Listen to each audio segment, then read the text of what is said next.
Greetings, and thank you to all the participants in this year's Capitol Hill Ocean Week. Hello to Representative Babalta from the Northern Marianas Commonwealth Legislature. Thank you for your participation here. This year's conference asks us to focus on justice, equity, diversity, and inclusion. And believe me, when you live in and represent one of the insular areas, justice, equity, diversity, and inclusion are the focus no matter what the policy area. But especially when it comes to climate change. Because our islands have little responsibility for the crisis but bear the brunt. Our islands are vulnerable to higher temperatures, stronger storms, rising sea levels, coastal erosion, and the significant public health risks that stem from climate change. Climate change threatens our economies, food security, and culture in the long term. Yet, we lack the resources to address these threats. We need help to meet the climate challenge. We need innovative ideas on coastal management and climate change planning, mitigation, and adaptation. We need continued research in how to protect the coral reefs that protect our islands. We need increased support for renewable energy and sustainable infrastructure so we can contribute to the solution. Our needs are great at the forefront of the climate crisis, but I have hope. With their help and that of all our partners across the globe, working towards the same goal, the insular areas can become more resilient, better prepared, and able to respond to the effects of a warming planet. Thank you again for all your good work here. I look forward to hearing about your continued progress.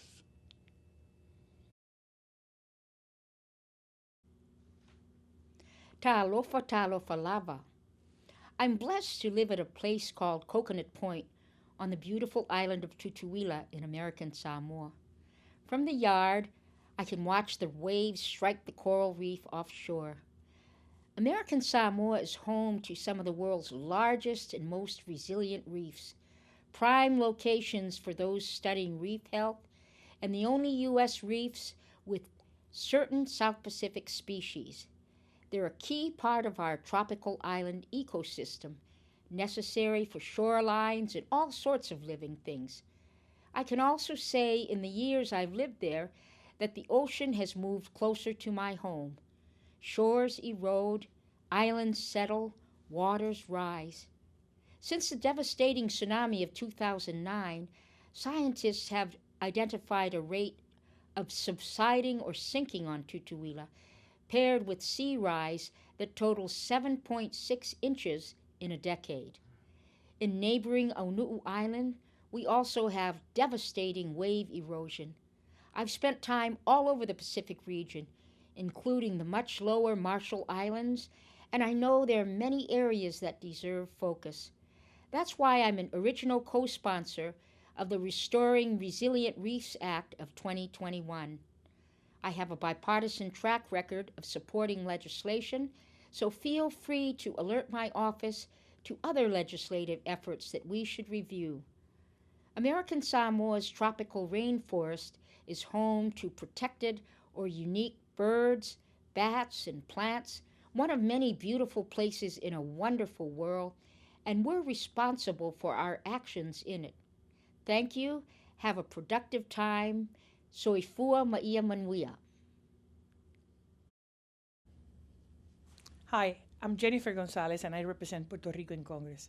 And I want to thank the National Marine Sanctuary Foundation for hosting today's session on improved resource and climate policy engagement in the U.S. territories as part of this year's Capitol Hill Ocean Week.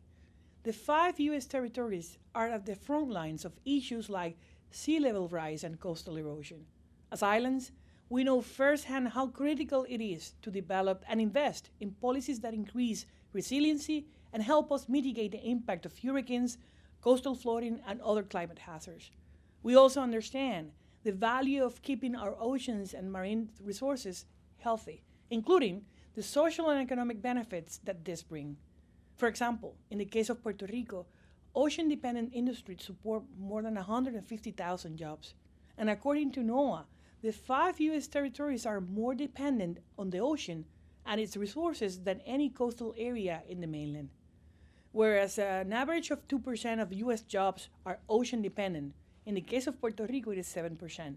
In the U.S. Virgin Islands, 9%, and in the U.S. Pacific Islands, over 30%. And that's why we must ensure that U.S. territories are always part of the conversation whenever we consider ways to advance and improve U.S. coastal and natural resources policy. Simply put, our communities rely on healthy oceans and coastlines, and we deserve a seat at the table to receive the necessary support and to help craft solutions tailored to our needs and challenges. Today's session is an important part of this effort, and I am grateful to all the panelists for joining in this conversation. Thank you all. Hafade, Talofa, and Buenos Dias from Honolulu, Hawaii. My name is Esther Kia Aina, and I'm the Executive Director for the Pacific Basin Development Council and the Vice Chair for the Honolulu City Council. No doubt, 2020 and the foreseeable future will go down as one of the most challenging years in modern world history, with the devastating impacts of the COVID-19 pandemic.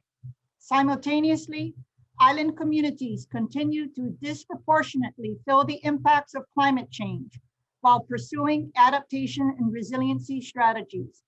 With the re-engagement of the United States on climate change on the world stage, our US territories have an opportunity to also re-engage with federal policymakers to ensure their voices are not forgotten.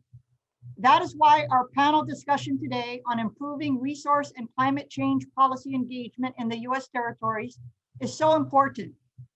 Our distinguished panelists include Lieutenant Governor Talaunega Eleazalo Va'alele Ale, Kemet Aman Lewis, Marine Scientist, Perry Institute for Marine Science from the US Virgin Islands,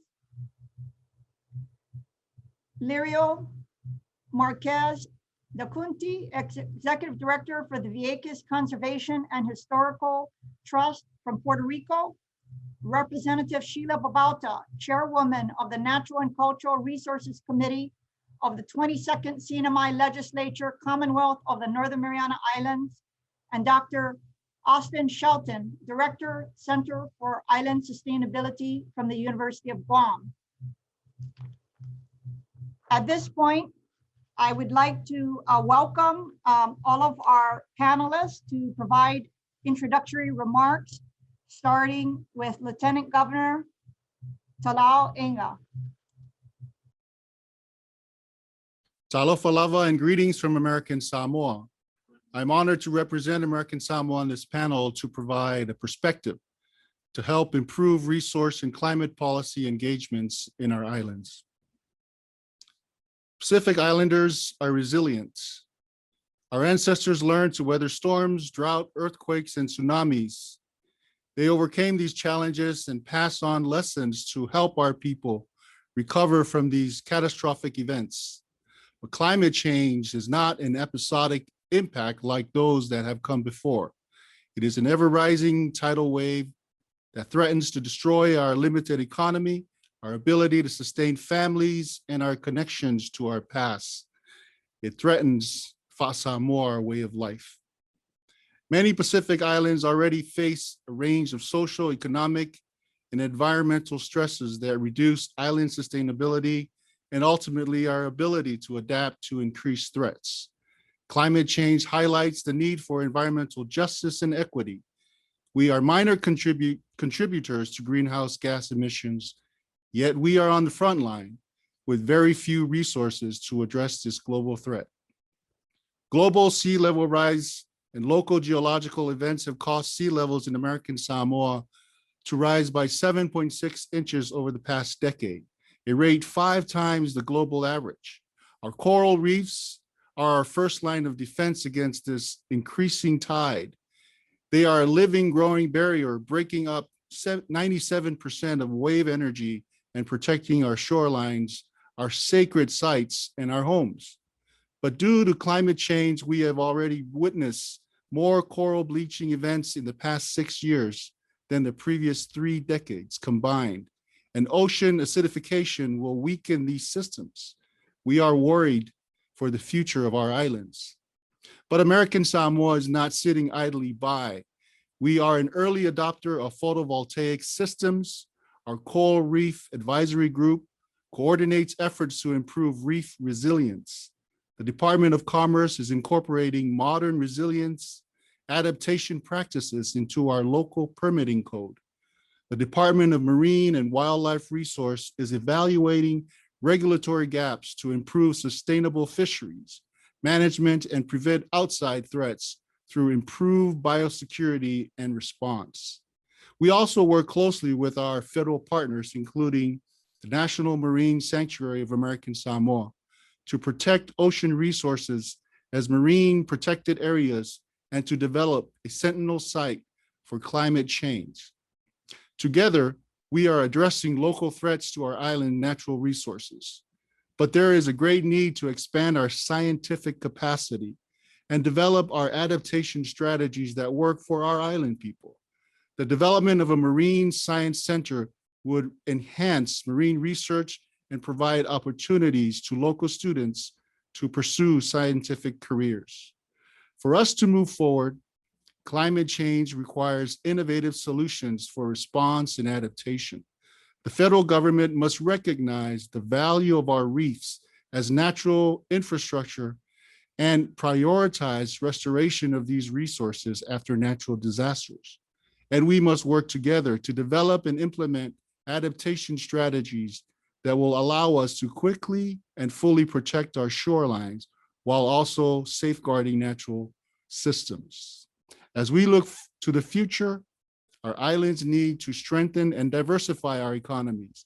The tuna cannery is a major economic driver for the island, but climate change and other global factors could undermine this industry. The loss of the industry could be catastrophic. Underlying all of this is the need to improve the health of our citizens to enhance the resilience of people to warming temperatures. Our special place and people will bear the brunt and the worst of climate change impacts. We do not have the option to relocate our people. We do not have the resources nor capacity to armor ourselves forward. Addressing climate change is essential for our territory's physical, social, economic, and environmental well-being. And we need to take action now. Thank you for this opportunity. Faftai Soifua. Our next speaker is Kemet Aman Lewis from the U.S. Virgin Islands. Virgin Islands of the United States was purchased from Denmark in 1917. Today, we remain a colony with a long list of challenges that can almost all be attributed to a number of systemic issues that we inherited. On St. Croix, for example, it occasionally rains oil, literally. In the 1960s, the then appointed governor encouraged the construction of the Hess oil refinery on a small Caribbean island on St. Croix, inhabited by Black and brown people, the descendants of those that were, by force, built the wealth of countries like Denmark, France, England, and others. This vicious cycle of colonialism continues today. The twisted notion that anything goes with the land and people that were purchased in 1917. The same people who were, at the time, referred to as belonging to alien races that could not adhere to Anglo-Saxon principles, an interesting pseudo-rationale to not offer full US citizenship. The truth is, Virgin Islanders have always understood the concepts of freedom, equality, and justice for all. From the St. John Uprising in 1733 to the uprising that led to the people's emancipation on St. Croix in 1848, to the women-led labor revolt of 1878, all good trouble. Over a century later, the residents of St. Croix are in a new, not so new, environmental justice battle. The same refinery that was used to intentionally and forcibly erase the agricultural industry and destroy Crouse Lagoon, once referred to as the Everglades of the Virgin Islands, is attempting to restart a harmful, toxic, and archaic refinery that was forced to shutter almost a decade ago. The closure occurred after millions of dollars in Clean Air Act violation and a chronic 43 million gallon oil spill that has contaminated the island's largest aquifer. This giant, at one point the largest oil refinery in the world, should have never been built on, again, a small inhabited Caribbean island that is ironically called America's Paradise. US EPA has recently stepped in to respond to a number of new toxic fume releases and accidents just this past week that are causing residents to become ill and hospitalized. It is my hope that the new administration continue to support the people of the Virgin Islands, as there is a need to envision what life beyond toxic industry should look like, i.e. renewable energies, strengthening and expanding agriculture, investments in blue economies, improving healthcare and education, cultural tourism, and the many other aspirational goals described by the newly released Vision 2040 plan. Just to be clear, I'm not against progress or economy. I do hope, though, for the United States to start acknowledging a past and present where communities that look like mine are exploited and literally poisoned for economic gain, and to start walking into a future where equity and justice aren't just buzzwords. Speaking about equity, diversity in the ocean sciences is needed, but that need extends to many other fields. I am a native Crucian, born and raised on St. Croix. I was a member of my public high school scuba club, which was instrumental in me living out my childhood dream of becoming a marine scientist. Programs that invest in and provide opportunities for residents to truly explore all of the career paths that build functional societies would empower islanders to more confidently step into roles of leadership. And with regards to climate adaptation strategies, I'd like to offer that the scale of the US Virgin Islands makes it an ideal place to pilot any number of innovative activities around renewable energies, disaster preparedness, and sustainability. The American Recovery and Reinvestment Act funded coral reef restoration effort in the US Virgin Islands, for example, resulted in tens of thousands of critically endangered corals back onto local reefs, and best practices were shared with colleagues in South Florida and throughout the Caribbean, including the Bahamas, Grenada, and Cuba. Those scientific findings and best practices were also used to develop and install China's first coral reef restoration program. This model is not new, as Virgin Islanders have always made impacts outside of the territory, including newly Basketball Hall of Fame inductee Tim Duncan and your very own colleague, the Honorable Stacey E. Plaskett. To that end, I also encourage your support of HR 2053, the Resiliency Act of 2021, HR 803, the Protecting America's Wilderness and Public Lands Act, HR 2791, the Renewable Energy for Puerto Rico and the US Virgin Islands Act, and the American Jobs Plan, all of which are focused on forward thinking and would convert many conversations around equity and diversity into action. Thank you. Our next speaker is Lirio Marquez Docunti from the Commonwealth of Puerto Rico. Puerto Rico is a 3,515 square miles archipelago comprised of the Big Island that has 76 municipalities, 2 island municipalities which are called Vieques and Culebra, several uninhabited islands, and various keys. Puerto Rico was invaded by the US military in 1898 and ceded to the US via the Treaty of Paris with Guam and the Philippines. The small island that I live in, that is called Vieques, it's an island municipality, was used by the US Navy and other navies of the world for over 60 years as a target for bombing practices until civil disobedience made the Navy close the Vieques range. The live impact area was located just 8 miles from where people live. There is no heavy industry in Vieques, yet we have a higher cancer rate than the rest of Puerto Rico. Like most of us here today, Puerto Rico is an unincorporated territory of the US where the Constitution does not fully apply. But there is one specific difference. In 2016, the Puerto Rico Oversight, Management, and Economic Stability Act was passed by Congress Mandated by this law, a fiscal control board appointed by Congress and the White House governs the island de facto. All decisions, actions, and laws of the government of Puerto Rico must have their approval. PROMESA impacts all aspects of our daily lives, including addressing climate change. For more than a decade, Puerto Rico has been experiencing extreme weather-related events: drought, stronger hurricanes and storms, floods and flood-caused landslides are now frequent. Coastal erosion is costing millions of dollars in loss of property, in loss of beaches for recreation, for wildlife like nesting turtles, and for tourism. It makes Puerto Rico's vital infrastructure more vulnerable. And what's more important, it is putting the lives and safety of coastal communities at risk.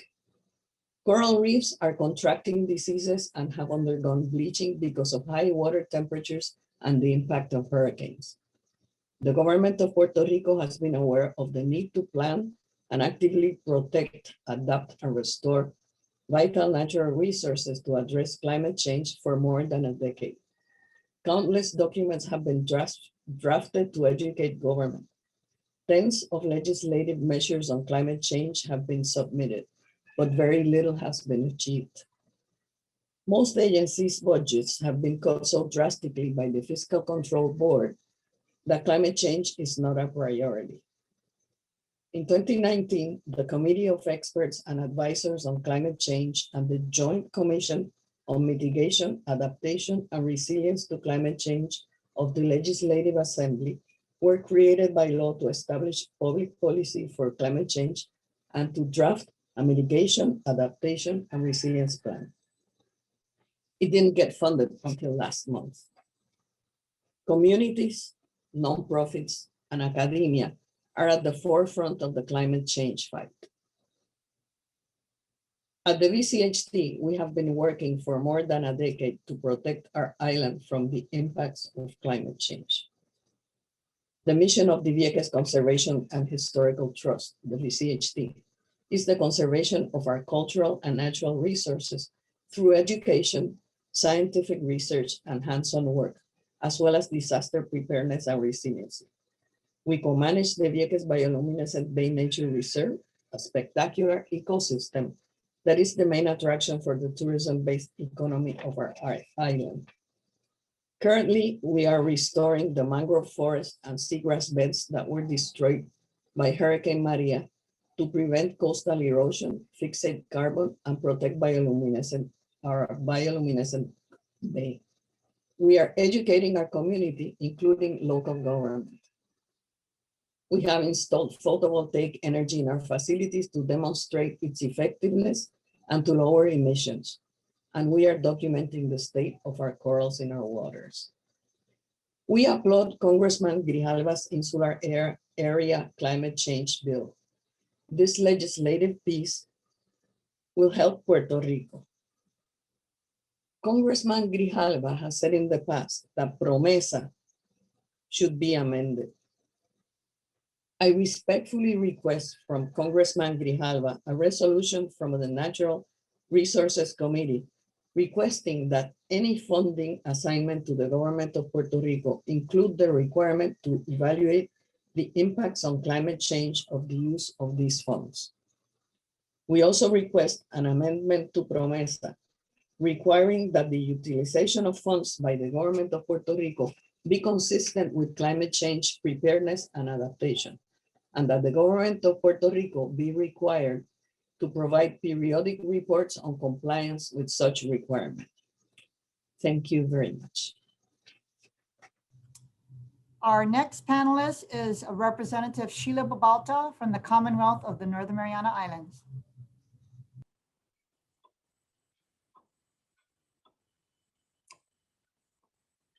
Hafide Zantiro from the Commonwealth of the Northern Mariana Islands. My name is Sheila Jack Babalta, and I am a member of the 22nd House of Representatives in the Northern Mariana Islands. In this next slide, you'll see that we are made up of 14 islands. We are located approximately 8,000 miles away from Capitol Hill, in the North Pacific region of Micronesia. I was born and raised on the beautiful island of Saipan, and here you will see a photo of me with my grandmother at the beach.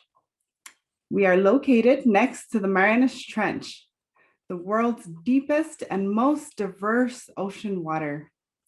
I am a daughter of the Pacific Islands, a descendant of seafarers. We are deeply connected to the ocean, and I am here today as a representative of the Mariana Islands. I serve as chairwoman of the Natural and Cultural Resources Committee, and I am committed to advocate for our oceans, serving as a chairwoman of the Friends of the Marianas Trench, a local nonprofit organization committed to ocean conservation and education. The issues we face as a territory are complex and range from the microplastics that wash up on our shores to the growing military impact threatening the health of our natural resources. Public education that combines scientific data and cultural practices has been our focus, as climate change has added yet another layer to the existing routine challenges we face as a community. When we restore our natural world, we restore our culture. Our ancestors used the tools they had available to them to address the issues they faced. Today, we continue to navigate and gather the tools we need to address the climate change impact and all the complexities that come with it. In today's discussion, there are three things that I'd like to convey to you. The first, the US federal government must increase its commitment and support in protecting our waters. That looks like increased federal programs to match the size of the ocean and increase hiring at the local levels to help build local capacity and to ensure the community's collective voice is represented. The second, we must have a seat at the table when big issues that affect us are being discussed. We are a territory, we are a Commonwealth in political union with the United States, but it's becoming increasingly clear that big decisions are being made without our free, prior, and informed consent. And lastly, we in the Northern Mariana Islands are rising within our limited capacity to meet these complex, interconnected challenges we face. We are committed to the implementation of solutions with our local, regional, national, and international partners, and we will not stop. I am excited to be here with you today to share in the inspiration, learn and support one another. I look forward to our conversation, and I will speak openly and honestly about our experiences here in the Mariana Islands. Our next panelist is Dr. Austin Shelton from the Territory of Guam. Hafiday, everybody. My name is Austin Shelton. I serve as the director of the University of Guam Center for Island Sustainability and Sea Grant Programs.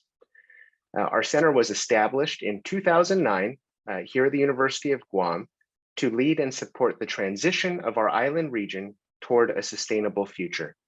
We also have a signature program here at our Center for Island Sustainability called the Sea Grant Program, funded through the National Oceanic and Atmospheric Administration. And it's our job to bring the science of coastal resources to our community through research, extension, and outreach. Now, I'd just like to share that climate change impacts to our nation are disproportionate. Island territories contribute the least to the causes of climate change, yet we experience the brunt of its impacts in the form of frequent and severe storm events, droughts, flooding, and coral bleaching. Although islands are victims of these disproportionate impacts, we hold knowledge and develop innovations that stand as bright spots for the nation in the fight against climate change. This year, Guam and our partners have been sharing the message that islands are rising. In 2019, our island started the Guam Green Growth Initiative. Aligned with the 17 United Nations Sustainable Development Goals, the Guam Green Growth Initiative, or G3, is our island's most comprehensive public-private partnership ever created to achieve a sustainable future. The University of Guam facilitates the island-wide initiative in cooperation with the Governor of Guam, Lou Leon Guerrero, Lieutenant Governor Joshua Tenorio, and the 99 members of the G3 working group representing all sectors of society. The United Nations Sustainable Development Goal number 13, climate action, is a common thread throughout the whole framework.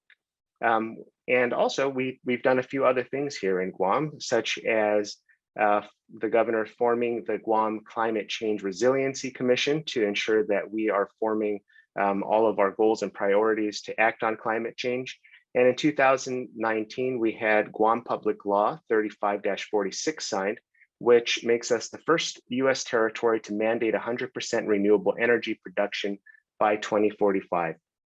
And with, as we do these activities here locally, we're also partnering around the world with islands globally through the local 2030 Islands Network. We partner nationally with the Climate Strong Islands Network and regionally with the Micronesia Challenge. And with our islands initiatives in place and priorities identified, Guam is hitting the ground running through the implementation of sustainability and climate solutions. And I just want to share a few of those briefly, these sustainability solutions.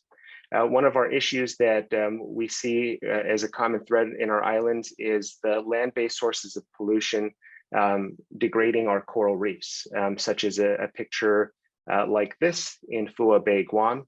And we have the Guam Restoration of Watersheds Initiative working to solve these challenges by doing innovative things like dropping seeds off of drones into our hard to reach places and working with the community to plant trees and get reforestation done for these areas.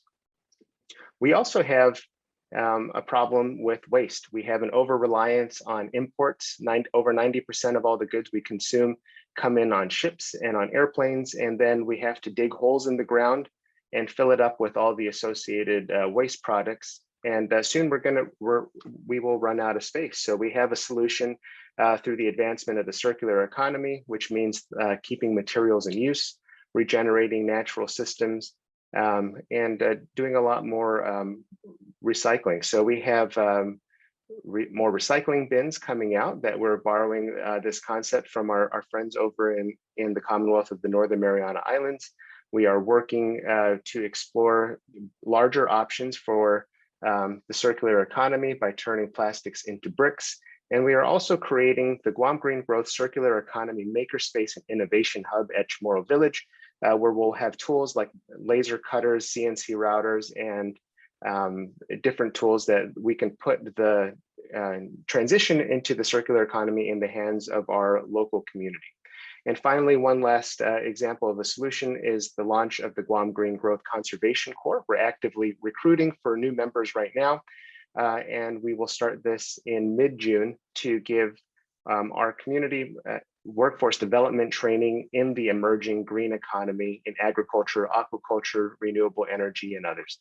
And we have dozens of marine and environmental scientists being trained each year at the high school, undergraduate, and graduate level through the National Science Foundation, includes and EPSCoR grants. And so those are just a few of the sustainability and climate change solutions that we're working on that I'm pleased to share today. Thank you.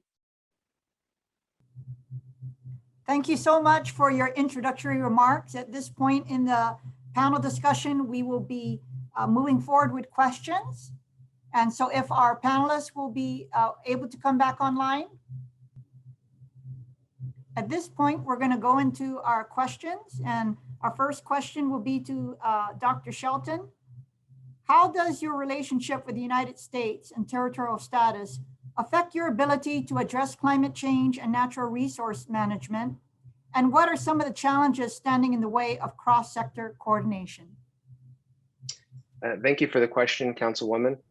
We have quite a few challenges, as I mentioned in my presentation. The impacts to climate change are disproportionate here in the islands, but that's not stopping us from acting locally.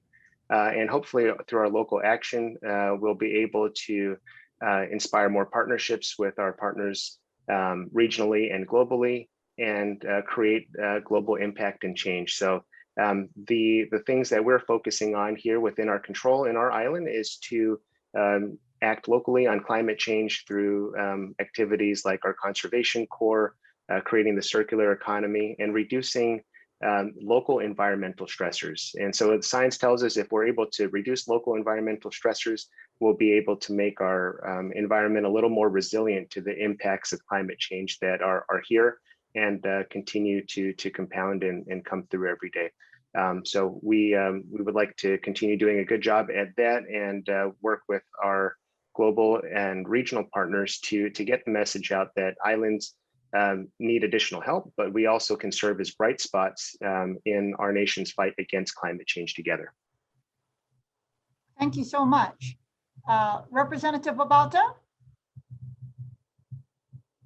Same question. Hafa adai, and thank you, Councilwoman, for that question. In the Mariana Islands, we are a Commonwealth in political union with the United States. We are United States citizens and we serve in the United States military. But because we are 8,000 miles away and are often an afterthought when it comes to policies and federal regulations, when they are being developed, we are an afterthought. That makes the implementation and expected outcome often difficult to realize for our community and our governments, impacting accessibility, development, and economic growth, ultimately affecting our health and our quality of life. The most powerful right of an American citizen is to vote, and the lack of representation in US Congress, the inability to vote on Capitol Hill, and the inability to vote for US president continues to leave us extremely vulnerable.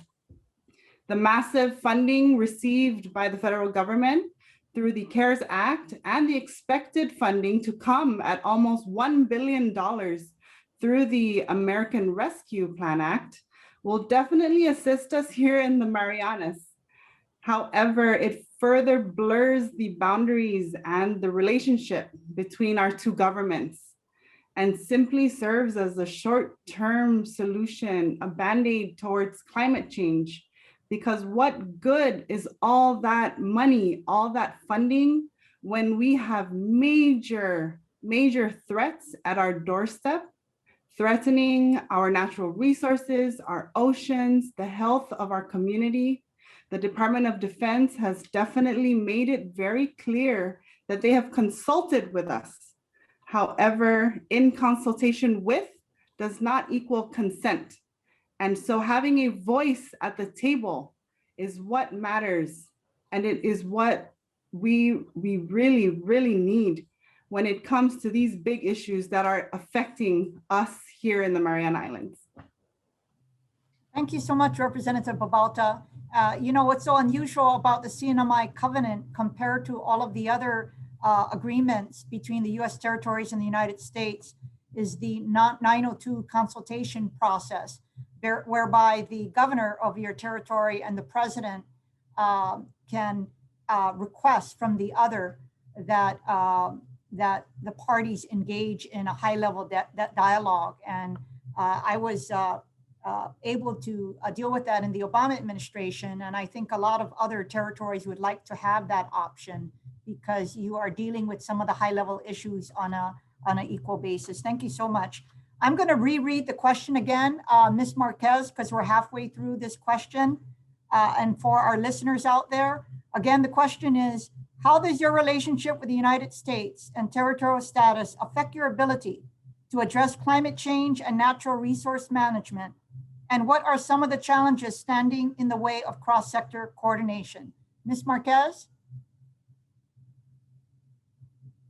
As I mentioned prior, the PROMESA Act is impacting or addressing climate change in Puerto Rico in a very serious manner, because this law has mandated the creation of a fiscal control board that, in fact, it's the ruling board in Puerto Rico right now, because whatever action the government takes has to be approved by the Fiscal Control Board. At the same time, the budgets for all of the environmental agencies and for other agencies have been cut drastically.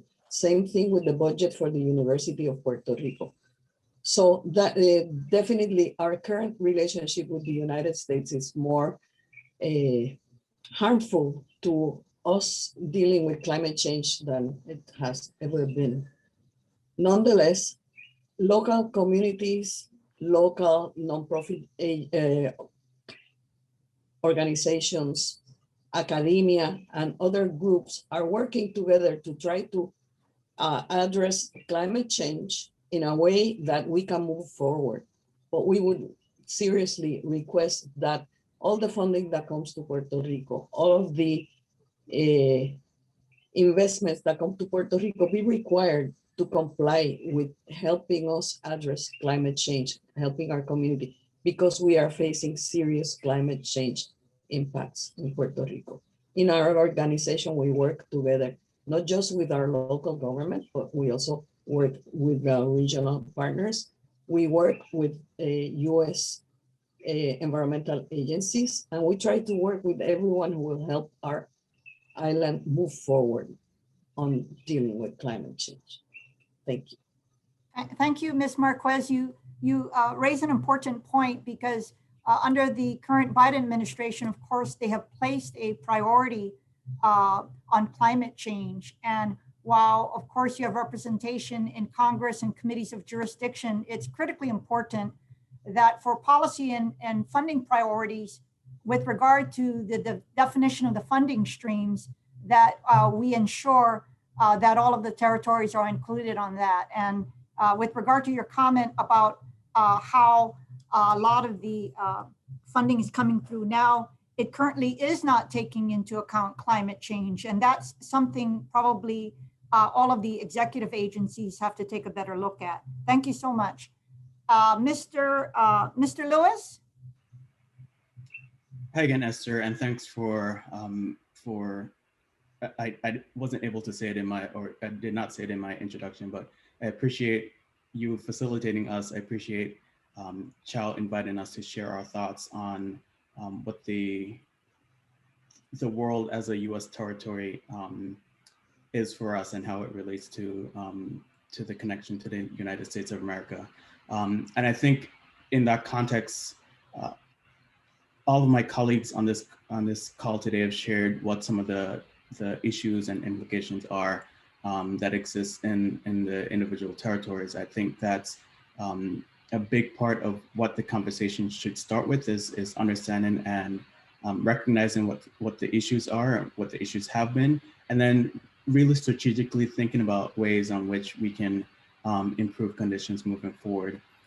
In the Virgin Islands, for example, as I mentioned, the oil refinery that's restarting now in 2021, when so many other countries are moving towards clean energy and renewable energies, is mind-boggling to me. And the fact that we, on one side, talk about the need to move in that direction, and thankfully, the Biden administration is focused on moving towards clean and renewable energies.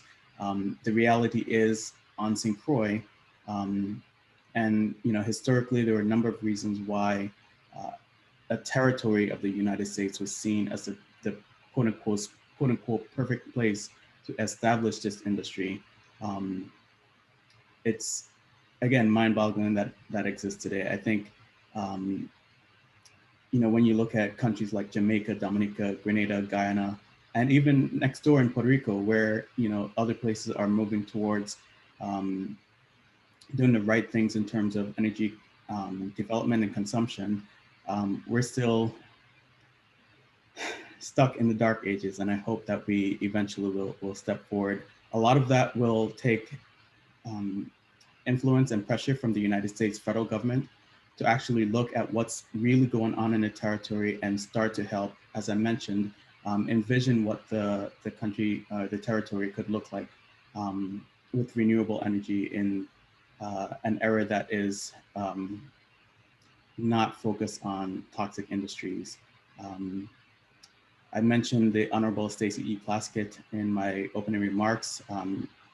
For the senators and others focused on this conversation today, she is an amazing resource for any of you that are her colleagues, and please feel free to reach out and find ways that you can really support not just the U.S. Virgin Islands, but all of the territories of the United States. Thank you so much, Mr. Lewis. You know, I empathize with you with regard to your renewable energy challenges. I do know that the U.S. Department of the Interior Office of Insular Affairs has a renewable energy program, but to me, the funding has always been woefully inadequate to truly provide funding for the territories. And they also have a capital improvement project, which is capped at $27.7 million. And it has never been adjusted for inflation since its establishment in 1978. And through both of those funding streams, I believe for all of the smaller territories, except for Puerto Rico, of course.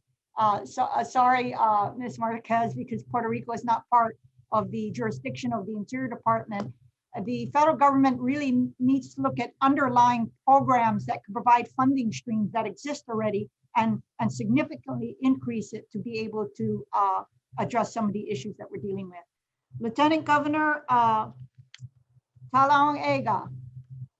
I'm trying. You're doing great. And I join my distinguished colleagues in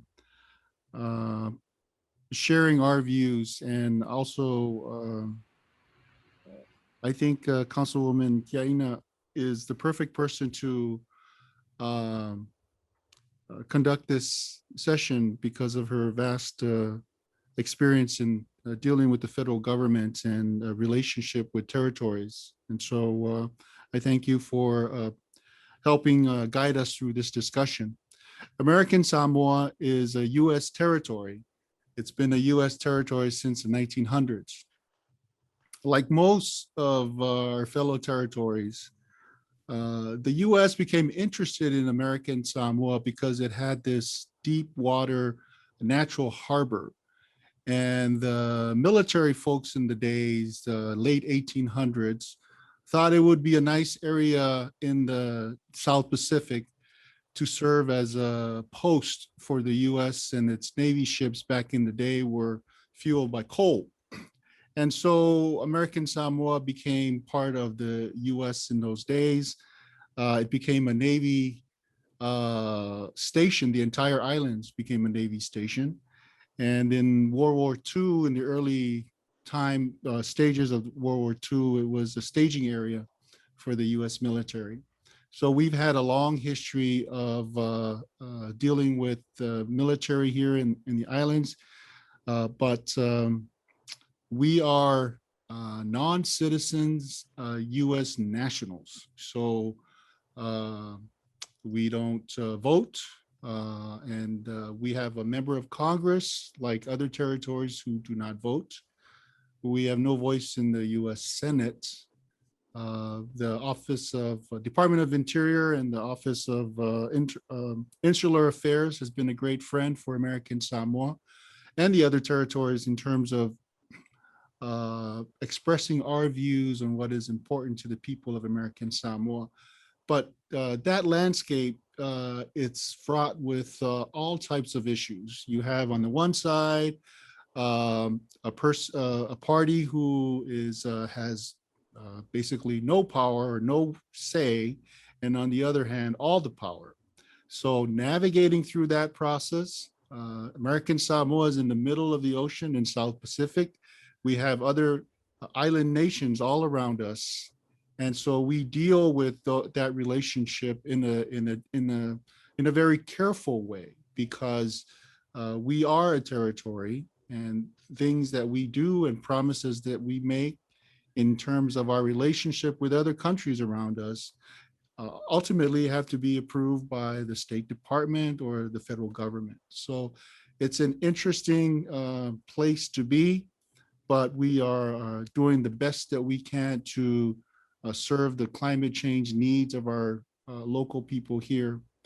perhaps the biggest challenge that American Samoa has, and I'm sure with all the other territories, is the theme of one size fits all, which seems to be the case with all federal programs. Some very smart people are sitting somewhere in a room and design up a nice program that looks really nice on paper and in the 50 states. But when you apply it to us small islands, it does not fit. And trying to unravel that, we're trying to explain to DC how those programs actually hurt islands is a monumental task at points. But we are always hopeful and look forward to better opportunities like this to express our view on how we think things could be better. Thank you. Thank you so much. As you probably are aware, we are about 10 minutes away from wrapping up here. And so we're going to go into our final question of this panel discussion. If people could have their remarks abbreviated, that would be appreciated because we have 5 speakers. Please name one key change you would like to see in federal policy or funding that can best assist you in your efforts to address climate change. For example, should funding be linked with equity and justice initiatives? Or should DOD, where many jurisdictions have significant a presence of DOD, can they do more to help civilian climate change efforts for your jurisdictions? Let's start with Dr. Austin. Thank you for the question, Councilwoman, and thank you again for the host of this panel for inviting us all today.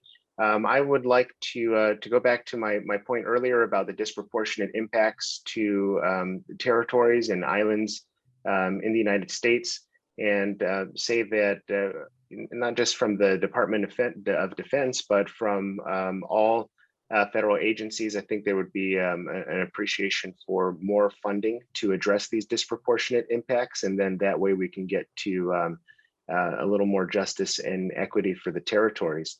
And then these are in some proposals that are going through Congress right now. As Lirio has mentioned, the Insular Areas Climate Change Act. There's also the Coral Reef Reauthorization Bill. I think funding from those bills to support more infrastructure, more energy transition funds will be a great help in our battle to address these climate change impacts. And finally, also the not just the infrastructure and the energy needs and the coral reefs, but we need to have more capacity building for our local islanders here to be the scientists and the natural resource managers for our coral reefs, for our land and our sea.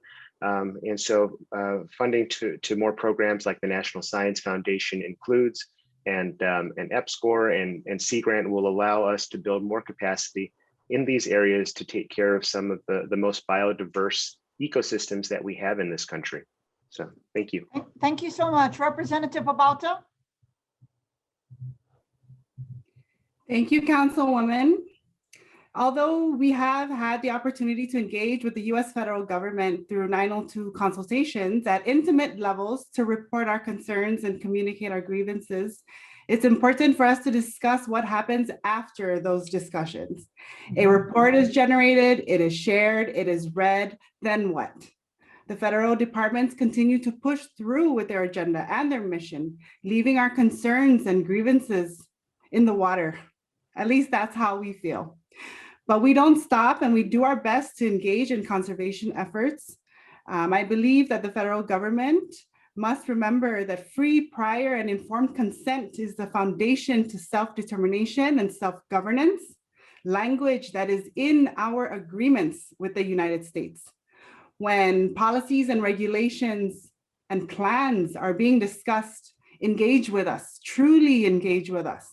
Translate these plans into our languages, go into our villages, knock on doors, talk to the leaders at the table. Don't host, gatherings at a hotel and call that a consultation and consent. Truly make the effort to hear the voices of our community. And so as a participant of the Micronesia Challenge, the Northern Mariana Islands just celebrated 15 years of conservation efforts in our region. We are still doing our part.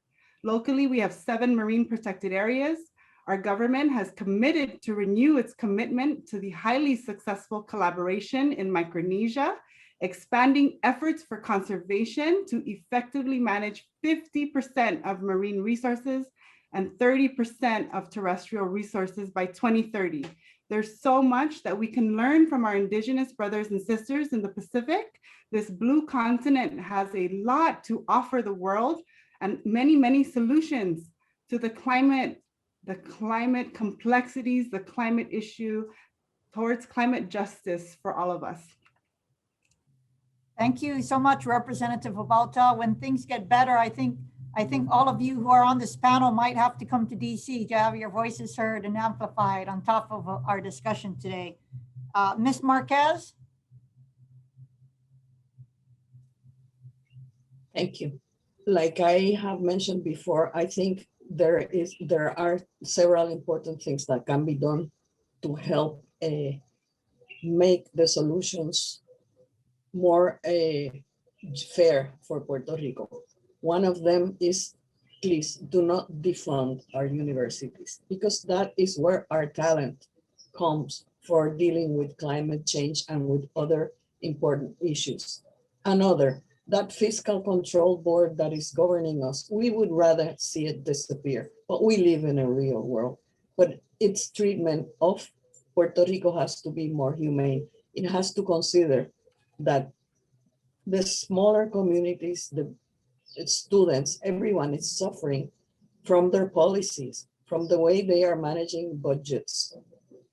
Third, please make it a requirement for the use of any federal funds that are adjudicated to Puerto Rico, that the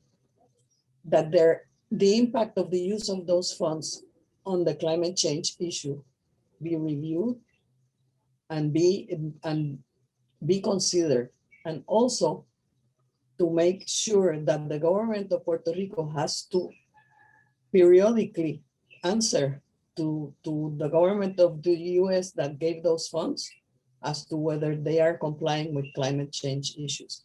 And fifth, please fund our environmental agencies, because the funding has been taken away, and so they are practically non-existent. Thank you so much. Mr. Lewis?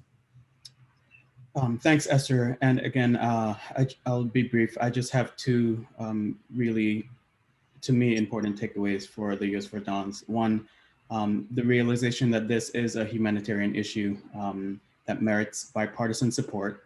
And the U.S. could be the driver of a really cool and important positive impacts in all of the U.S. territories.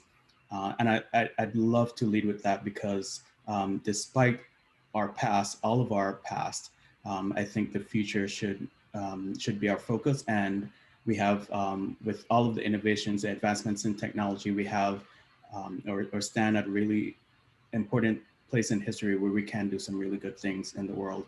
And secondly, I think increased engagement in terms of from the federal government, increased engagement, capacity building, and funding support for local nonprofits directly, but also for our university and to the public and private sector also, where we start to look at our approaches to addressing the issues of climate change and equity and environmental justice as a holistic approach with all of the sectors working together, as opposed to one or two trying to do it via top-down or bottom-up strategies.